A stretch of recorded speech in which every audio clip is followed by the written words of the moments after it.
Well, it's not a very Merry Christmas for Lincoln. There's senators trying to oust his Secretary of State.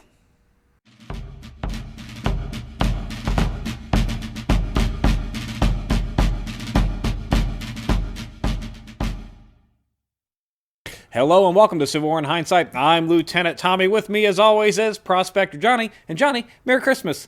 I know that this is probably going to reach... Merry Christmas, Lieutenant Tommy. The news is probably going to reach the average viewer here a little bit later than Christmas because we are a week behind. But hey, the news travels slowly. What do you? It's coming by horse. Mm-hmm. What do you want? Come on. It's a long way, and it's cold. It's cold, too. Yeah. Give us a break. And it's everything travels slower when it's cold. The most merriest of Christmases, as this war is still going on, and there's not a lot of good news for us boys in the blue this Christmas. But let's get into it, Johnny. Okay. The week's going to open up with a bunch of radical Republican senators wanting to oust Secretary of State Seward out of Lincoln's cabinet. Their belief here is that Seward is controlling Lincoln a bit too much and is not aggressive enough in this war, although I think they got confused as to what the Secretary of State does versus the Secretary of War, but here we are. So, but they think this guy's like whispering in Lincoln's ears in the background. Oh yes, Mr. Dictator. President. We must not do anything in this war and just let more people die. And pretty much. So they want him out. Okay, but that's not his role because he's the Secretary of what? State, and not the Secretary of War. Secretary of State, just the state, war. not war. He's the state. Yeah. Which is like the head of the cabinet. But they want him I out. Guess, so in a roundabout ways. Yeah, they want him out, and they started this petition or this angry yelling at the end of last week. And as far as today is concerned, on the 18th, Secretary of State Seward is like, fine, I'll just shut him up. I will resign if that's what it's going to take. There's a war going on. Let's just move past this. Fine, I'll resign. Lincoln doesn't like that idea too much. Okay, that was easy. Three guys just being like, hey, we don't like you, and all of a sudden he's out of there? He's out of there, yeah. Bud. Well, Lincoln doesn't like that, and Lincoln says, no, you're not. I'm not going to accept your resignation. What I am going to do is I'm going to call for a meeting of my entire cabinet without you, and we're going to discuss whether we want to keep you or not. No, what is that? He doesn't want the job. Oh, no, you can't quit. We're going to decide if we're going to let you quit or not. Yep. Also, and you're not you. So our president now has the power to dictate whether or not somebody works in a position for him or not. Yeah, whether they can resign or not. They have no freedom to leave. They accept the resignation. That position. Yeah. Right now he's saying no, he can't. He can't do that. All right. Well. So the 19th is going to have the meeting, the beginning of the week. And the end of the meeting is basically that, the cabinet concludes that Lincoln is right, surprisingly, and that they don't want him to resign. All but the Secretary of the Treasury, Chase, who says, I think we really should get rid of the guy because he's kind of a douche and I don't like him. And then so when they bring him back, they're like, well, then fine, I'm going to tender my resignation. Along with the Postmaster General tries to resign. It's a weird situation here. What is happening? But, it just seems like nobody wants their jobs anymore. Yeah, pretty much. Everybody's just looking for a way. You know what? This whole government thing has kind of been bullshit since Harry Lincoln took over. So I'm out too. I don't. I want outsies. Can I leave? Is that okay? Christmas is coming. I want to get home with my family. Let's go. Yeah, do something. This war's bullshit has been going on forever. It's affecting the whole government, and let us go home. After the catastrophe that was Fredericksburg during this whole meeting, it is agreed that Burnside needs to be recalled back to Washington to kind of explain what it was that just happened. But Lincoln did say, when it's safe, when it's safe for you to travel, go ahead and come back up, and we'll discuss. That was a bad idea from Burnside because wasn't the major issue him just waiting on bridges for safe travel? Yeah, it was. It could take him 2.5 years to get to Washington safely by his standards at this point. Good God. And the last thing on the 19th was that Nathan Bedford Forrest, who started his raids last week, is going to raid a railroad near Jackson, Tennessee. So. Yay, stupid Confederates that can't win an actual battle and just go behind our lines and break things. You're not I mean, you're not going to win the war doing that, but fine, sure, break some shit. Have at it. And it's your own shit. You're in Tennessee. You're breaking your own shit. Stop it. Yeah, but I don't think we can really chastise them for not being able to win battles, Tommy. Fair point. Because we've not exactly had a good run this last couple of months. No, it's not been a great. Yeah, it's been a tough. Great spring and in summer of 1862. Not so much the fall and the winter. It's not going.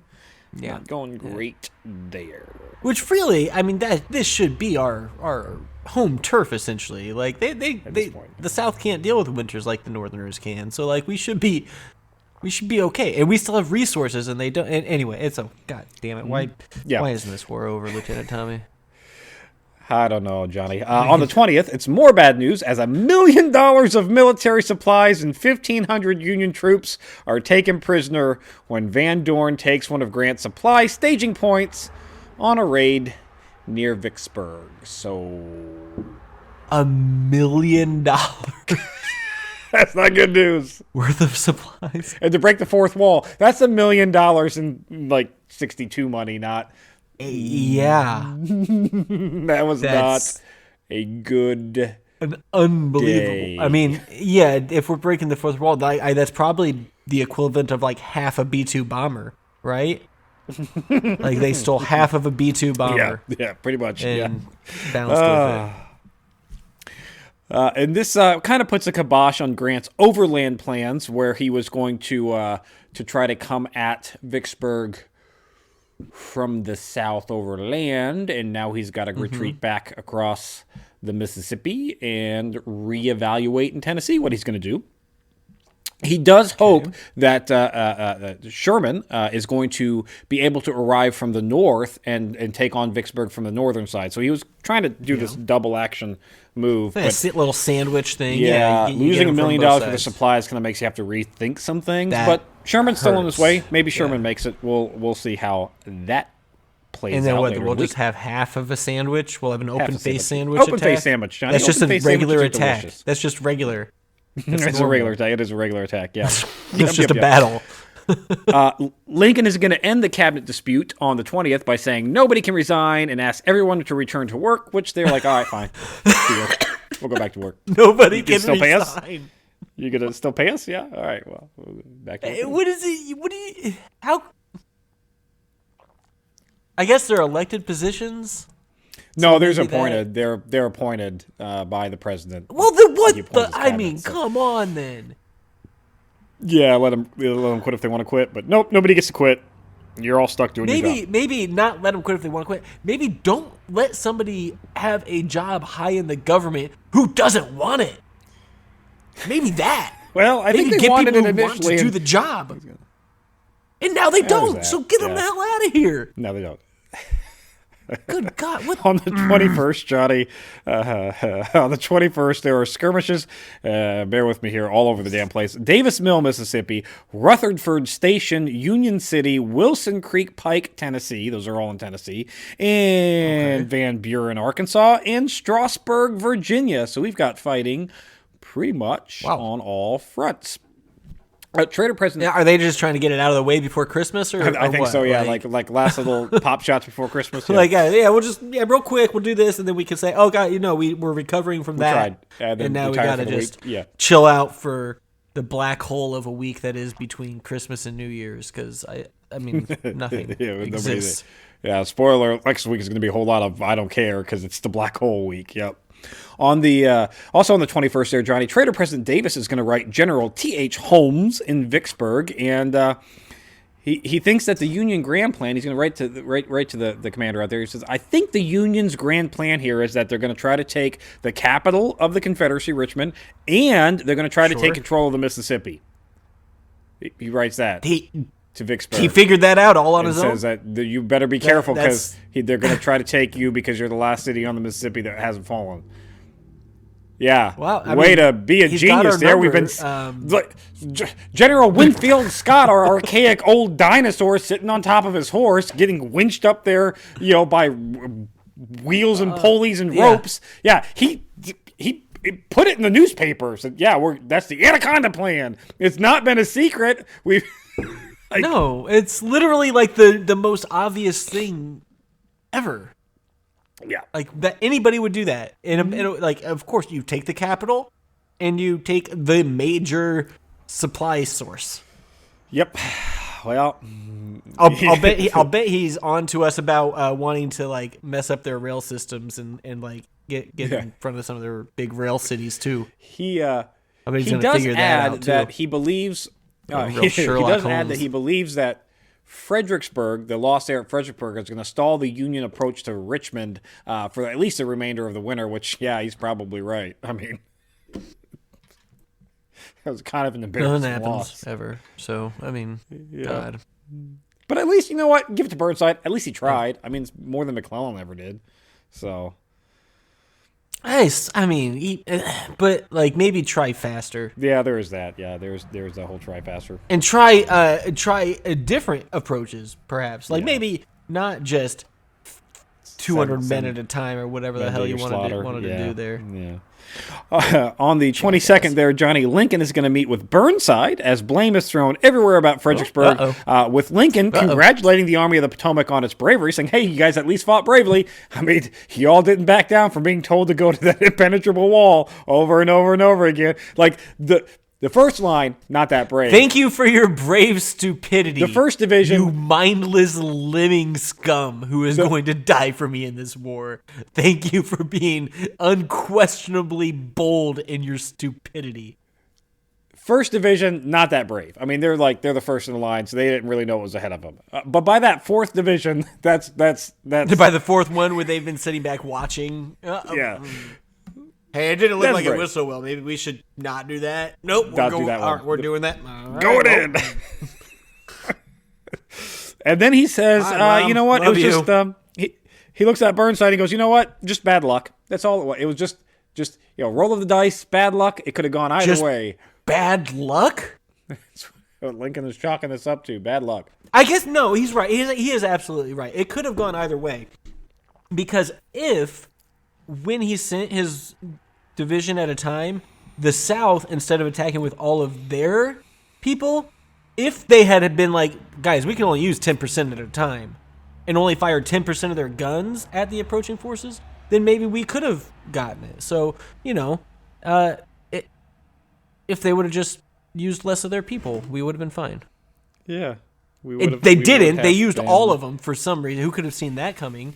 Or if they would have ran out of ammunition. I mean, that's bad luck that they had actually gotten their supply run on time. I'm a little disappointed we didn't line up our. Yeah, I'm a little disappointed we didn't line up our soldiers just one by one, just in one person at a time, because they'll take multiple shots, and then he gets killed, and okay, send the next one, and then send the next one. That's not bad. I bet there were. I'll bet there would have been fewer casualties, and they would have ran out of ammo, and we would have won. You might not have been wrong there, Johnny. Anyways. I mean... on the 23rd, Trader President Davis is going to issue a proclamation announcing that General Butler is to be considered an enemy of humanity, and if captured, to be hung immediately. If you don't remember, Butler was in charge of New Orleans, and he had some questionable... He did a couple things. He was a little dictatory. Yeah, not. He took a page out of Lincoln's book. It's not like he hung people in the street or anything like that. So I'm not sure what the enemy of humanity is, but No, that's weird. He definitely did some. He just accused women of prostitution, right? He did that. And he stole. Yeah, he stole some gold. Yeah, I mean there was definitely. Yeah. The guy's shady, thief. But like, whatever. Yeah, throw him in jail. But maybe enemy. That seems extreme. That seems like seems a bit harsh. But T.P. Davis might just be. Well, he did free the slaves there, so that might have been part of it. There it is, because he did free. That's what it is. There it is. Yeah, I forgot about that. Yeah, this war's not about slavery, but they sure do like him there, and really we don't want him free. So willing to die for it, or kill. Yeah, right. He's also Trader President Davis is also going to wire the Secretary of War, saying that there is, and I quote here, an immediate and urgent necessity for heavy guns and long-range field pieces at Vicksburg. But since we have none to spare, and the Secretary of War's like, yeah, man, we know there has been. We're trying. You think we wouldn't? You think we're sitting here with a stockpile, just being like, oh boy, I don't think it's quite time to break out all these weapons here. No, we ain't got shit. Like He doesn't have anything for you, TP Davis. The hell out of here. The Christmas Eve here, Johnny, the 24th, Union forces are going to somehow Merry take Christmas Galveston, Eve. Texas. So we got some victory here by taking Galveston, Texas. How the hell we Why got are we troops in down there Texas and why still? we took it, Who cares? off the Gulf, I guess. And we're just like, it's ours now. Is And Galveston, Texas also like, oh, you guys want it? You're fighting? Okay, I guess you can. Whoa, we there's a surrender. war going on? Whatever. Like, how many people in Galveston, Texas even knew there was a war going on? Have a seat in the saloon, boys. Like, what are we doing here? Morgan and his stupid raiders have started screwing stuff up in Kentucky again. So now we got 9th and Bedford Forest in Tennessee. Can somebody get him? Morgan's raiders. Like, Arrest either of these this guys. man? Just shoot one of them. Come on. And Johnny, I mean, it's Christmas. One The week's- city, just stand up to him. Right? The week's going to end here, Johnny, on Christmas Day. The war is still raging, but General Sherman, he's completed his expedition down the Mississippi. He's landed in the hills just north of Vicksburg, so at least it looks like we can start cutting off some of the supplies to Vicksburg and hopefully take that in 6 months, maybe a year, 2 years. Who 6 knows? I don't know. months? What? Johnny, at this point, I'm lowering my expectations. Can we have it next week, Tommy? I'm lowering my expectations. No, Please. lowering my expectations. This war has taught me to be patient while we wait for boats and McClellan to do Patient. anything. Patient. Patient. Hopefully we'll have some good news by New Year's, but I kind of doubt it. Tommy, patience is a nice person's word for cowardice when it comes to war. Fair Just enough. get the job done. Well, call me a coward. Fuck Fair them enough. up, boys. That's it for this week in Civil War in Hindsight. If you enjoy Civil War in Hindsight, check out Historic Hindsight. We talk about all kinds of fun things like, like those things. Like those things where we talk about presidents, or we talk about drugs, or we talk about prohibition, or crazy cannibals in Colorado.